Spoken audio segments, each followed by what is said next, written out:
have some questions for these panels, but please raise your hand if you have any other questions. Okay, so first you can start a brief introduction of yourself. Mostly Elio, you guys know that one of the leading contributors to ZK open source, and then Onoma. I get to know Onoma and Onoma teams that they published really great articles about the ZK tech, like Plonk in 2020, I suppose. That's right. Then, You were very early. and then Polygon, as you can see, they released the ZK EVM, which is really cool tech in ZK space. And then Professor O, he's actually an advisor of Radius as well, and he's the only,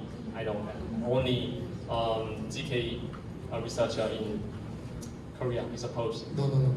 So, there are so many researchers. Okay, so, but as far as I know. Okay, so can you give us a brief introduction of yourself? Yeah, hey everybody.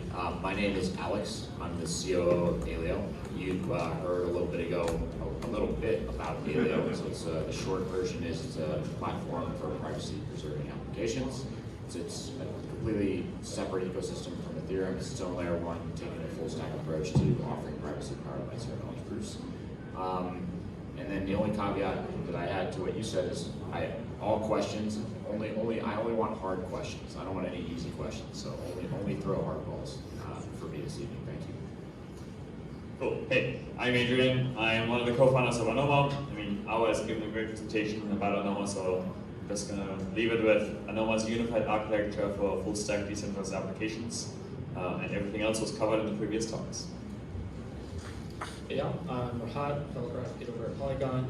So yeah, Polygon believes in building different scaling solutions on top of Ethereum, just trying to make that more accessible for folks.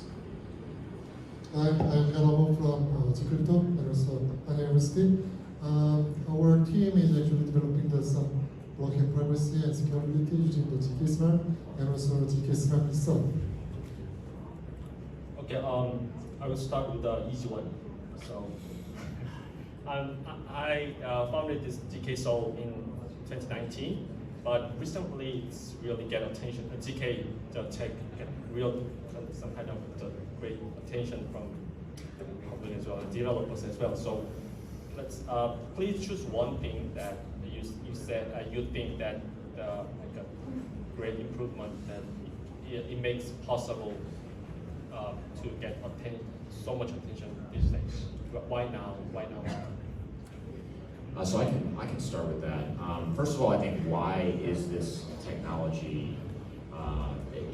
Why is this a breakthrough technology in my opinion? I think, and I gave a talk about this yesterday at Digital Asia. I don't know if you all saw it, but I think that the key thing for me is that before zero knowledge proofs, you had this tension between being able to verify something and being able to keep that private, right? It's like the example I use is a deck of cards or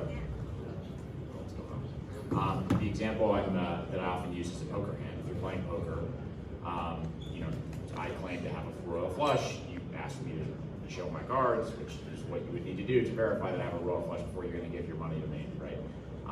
In ZK, though, in that paradigm, I can prove to you that I have a royal flush without revealing my cards, and it's kind of just this fundamentally new paradigm that enables so many different exciting applications. I think why is it relevant now?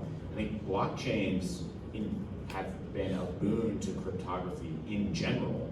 I mean, I think, the internet, of course, spurred a lot of interest in cryptography, but blockchain specifically because they're built from so many cryptographic primitives, I think really inspired an interest in ZK, and especially because zero knowledge solves some of the very fundamental problems with blockchains, namely the fact that typically things are transparent by default, which may not always be desirable, but secondly, the scalability is limited, as we've seen with things like Ethereum and Bitcoin, and that's why rollups, the ZK rollups are looked at as possible solutions. Yeah, so why now?